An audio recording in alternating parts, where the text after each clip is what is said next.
Apa sih dok perbedaan asma biasa dan asma akibat pekerjaan itu?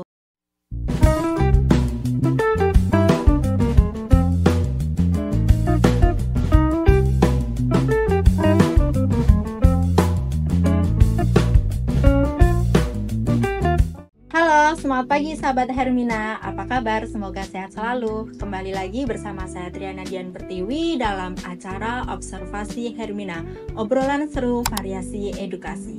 Pada kesempatan pagi ini kita akan mengusung tema yaitu asma bakery.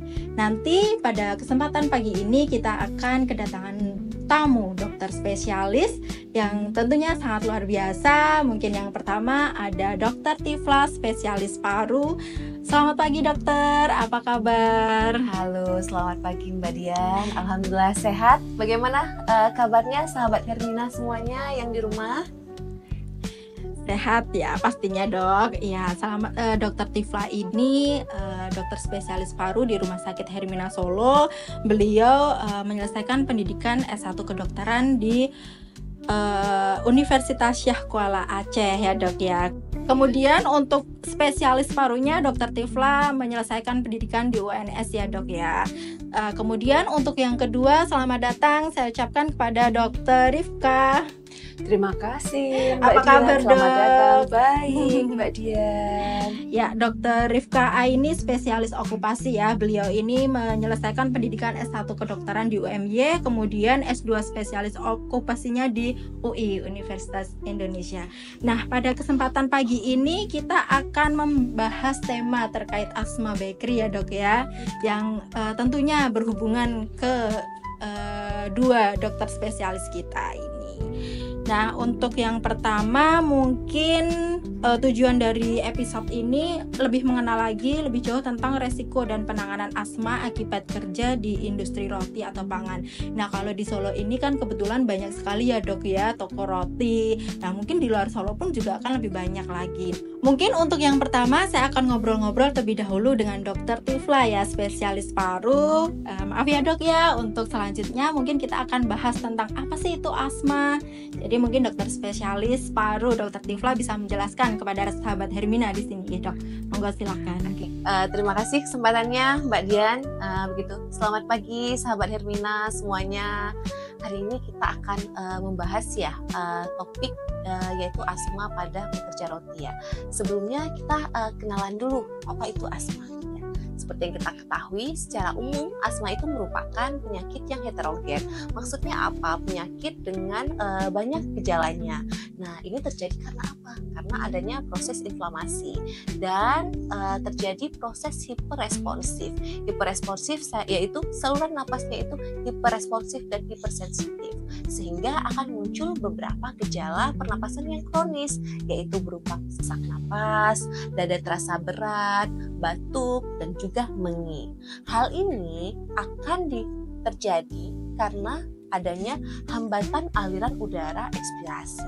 Nah, itu dulu ya, kita kenalan dulu. Nah, asma ini terjadi karena adanya paparan dari alergen. Alergen itu bisa karena debu, asap, polusi, ataupun yang kadang paling biasa itu debu, paparan tungau, asap rokok. Nah, itu akan menyebabkan terjadinya asma, salah satu alergennya ya. Dan jangan lupa juga cuaca dingin. Cuaca dingin itu merupakan alergen untuk menyebabkan asma. Tadi kan saya ngomong tuh Mbak Dian, adanya paparan debu gitu ya. Dan juga pada beberapa orang juga ada kadang bumbu makanan itu juga bisa menyebabkan terjadinya asma. Itu salah satu pajanan alergen ya gitu. Dan juga tepung. Nah, karena kita nggak tahu ya kenapa ya dok kalau misalnya rumahnya agak berdebu atau mungkin misalnya rumahnya lagi pembangunan. Kalau itu kita bahasnya dari segi debu ya. Nah, roti ataupun pembuat roti ataupun bahan untuk membuat roti kan biasa paling sering itu kita biasanya tepung terigu, gandum ya. Nah, itu juga bisa menyebabkan terjadinya pajanan alergen sehingga menyebabkan pasien tersebut kadang awalnya bersin-bersin nih begitu. Awalnya pasien bersin-bersin begitu. Lama-kelamaan kenapa dadanya terasa berat, batuk dan sesak. Nah, sahabat di rumah jangan lupa jika mengalami bersin-bersin yang tidak jelas penyebabnya, ataupun coba dipantau deh kira-kira apa yang menyebabkan terjadinya bersin. Karena gejala awal pada pasien asma biasanya terjadinya rinitis alergika dulu, karena paparan alergen itu kan masuk ya ke saluran napas kita, mulai dari hidung ya, kemudian masuk ke saluran napas. Makanya manifestasi yang biasanya pasien sering mengeluhkan yang pertama itu bersin-bersin.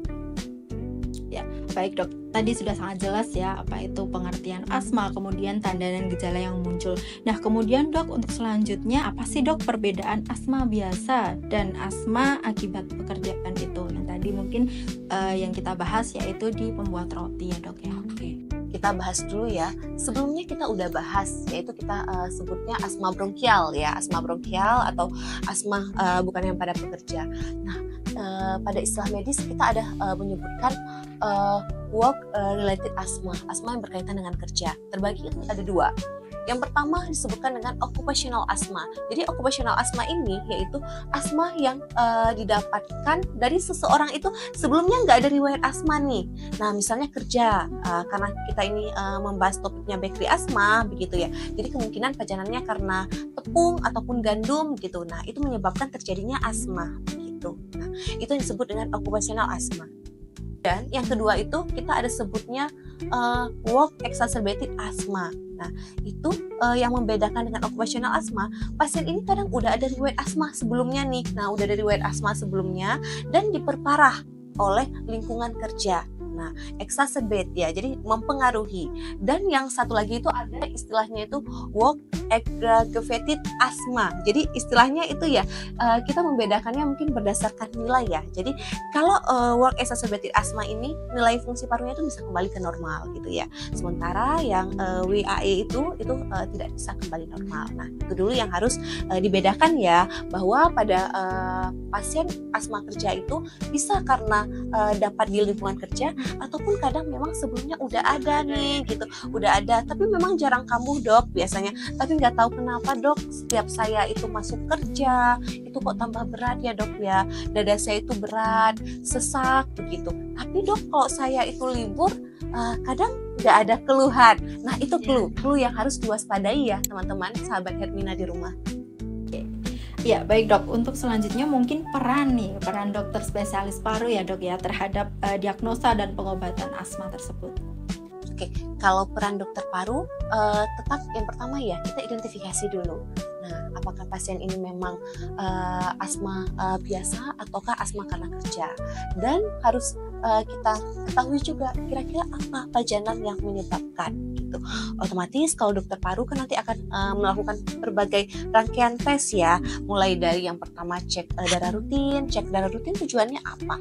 Untuk melihat angka eosinofilnya, karena pada pasien asma itu kan dominan terjadinya AGA ya, jadi dominan terjadinya eosinofil, jadi angka eosinofilnya itu akan meningkat gitu.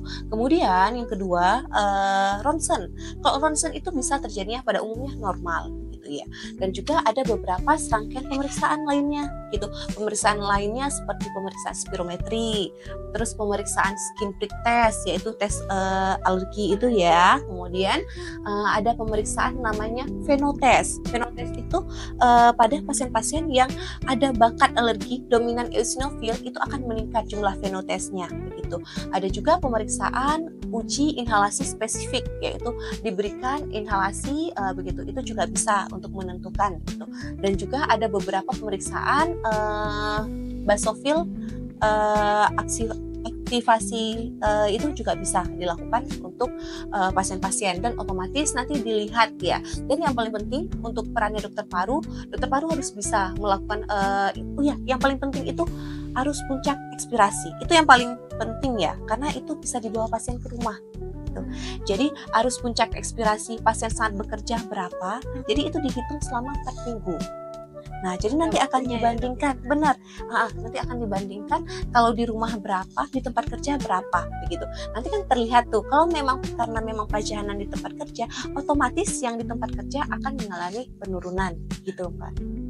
Terima kasih, Dok. Ya, mungkin untuk selanjutnya saya akan berbincang dengan dokter spesialis okupasi ya.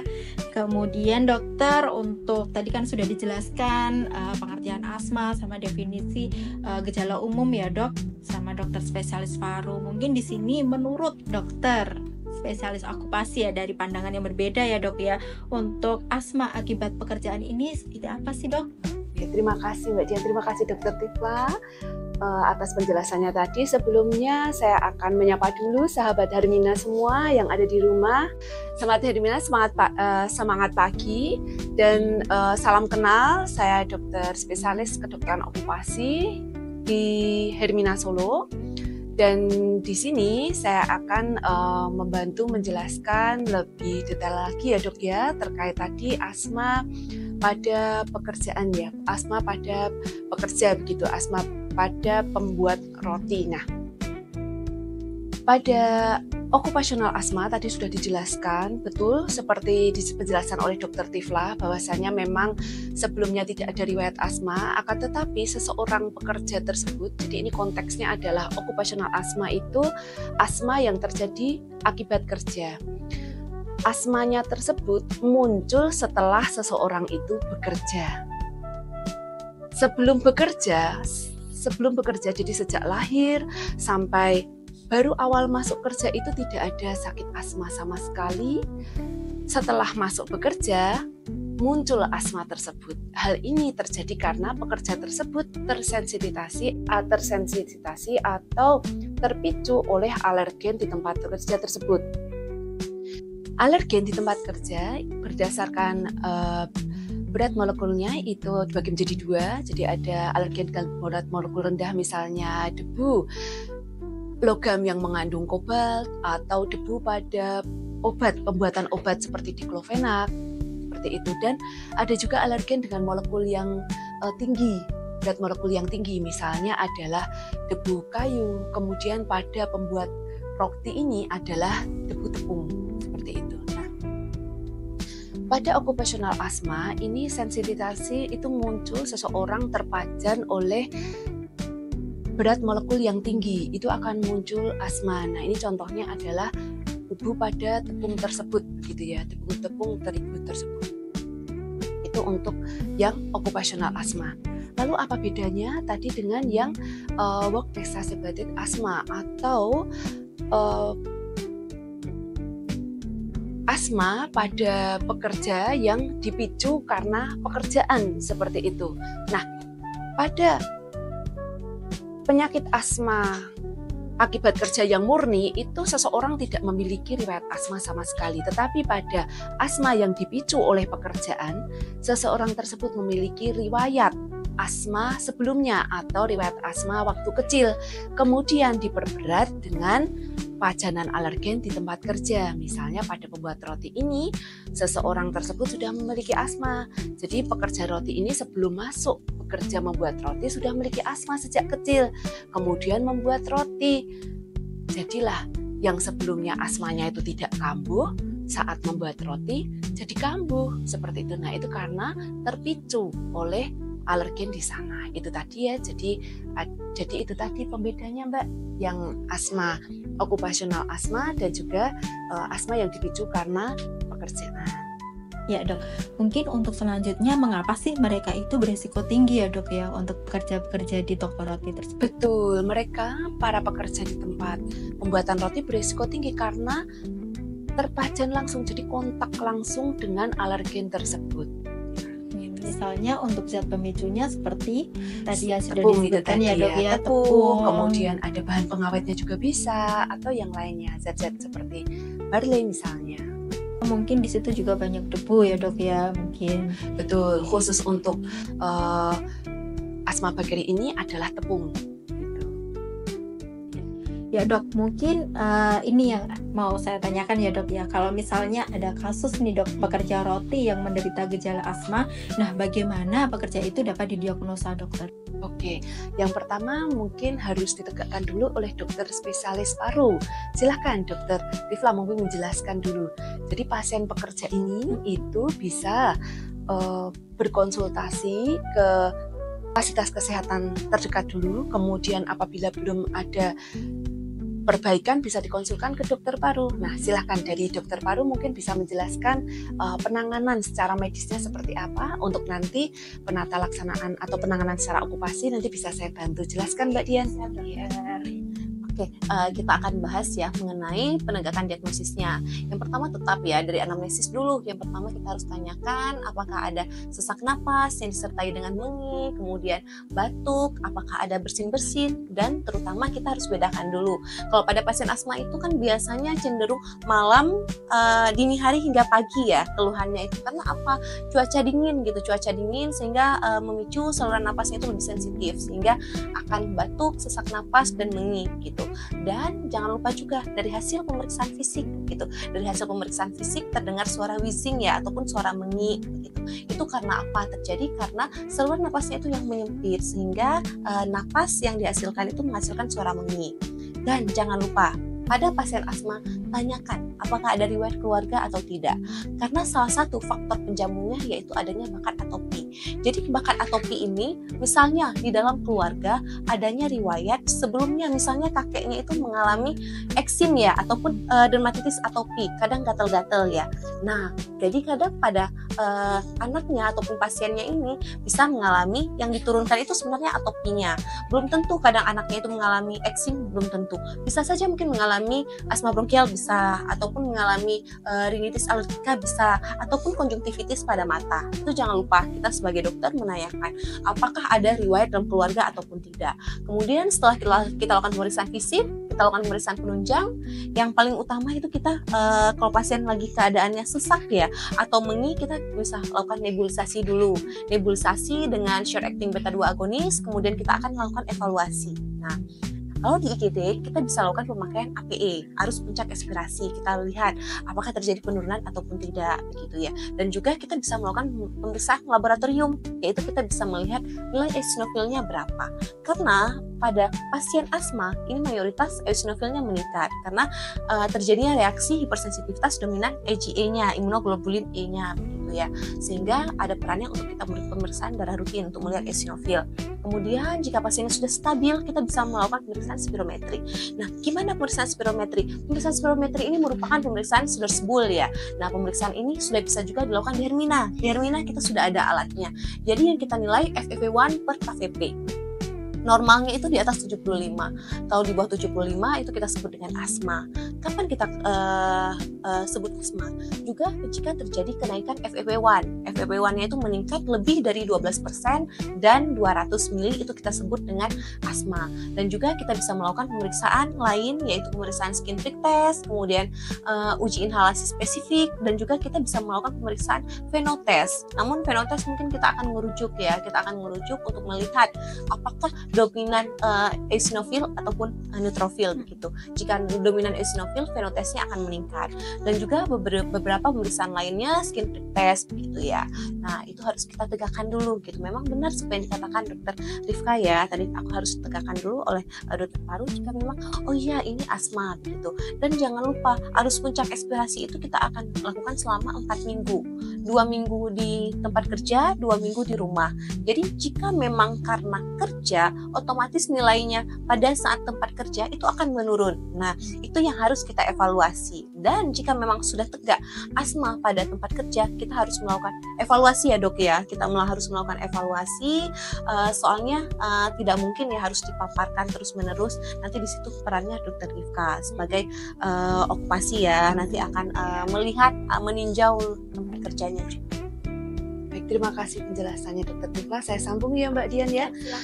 Baik, jadi pasien tersebut pasien pekerja yang memiliki riwayat sakit asma. Di sini konteksnya adalah pekerja pembuat roti memiliki asma. Tadi sudah ditegakkan diagnosisnya asma, gitu, asma bronkial. Karena pada asma pekerja ini bisa dalam bentuknya itu bisa dalam bentuk asma bronkial, predominan asma alergi, kemudian atau mungkin asma campuran juga bisa muncul, atau asma yang tidak spesifik ya dok ya. Jadi saya menambahkan informasinya seperti itu, bentuknya seperti itu. Jadi khasnya kalau ada kaitan pekerjaan, asmanya itu munculnya itu pada saat bekerja dan mereda saat istirahat di rumah atau libur. Nah, itu khas di tempat kerja. Satu lagi, asma yang dipicu di tempat kerja itu adalah, atau asma akibat kerja itu adalah, tidak hanya dia yang sakit asma di sana. Jadi tidak hanya satu pekerja yang semula itu tidak ada sakit asma, kemudian bekerja membuat roti misalnya, kok muncul asma, ternyata tidak hanya sendirian. Ternyata ada lebih dari satu yang sebelumnya tidak ada riwayat sakit asma, tapi saat membuat roti kambuh asmanya. Nah itu prolog ya, ini pendahuluan dulu ya. Kemudian setelah pasien tersebut dari dokter spesialis paru tentu akan dikonsultasikan ke dokter spesialis okupasi terkait pekerjaannya gitu. Tata laksana okupasinya bagaimana? Nah, sebelum kita menata laksana okupasi, kita akan menilai dulu. Jadi akan menegakkan dulu diagnosis okupasi. Pasien ini diagnosis okupasinya apakah betul penyakit akibat kerja atau bukan penyakit akibat kerja, seperti itu.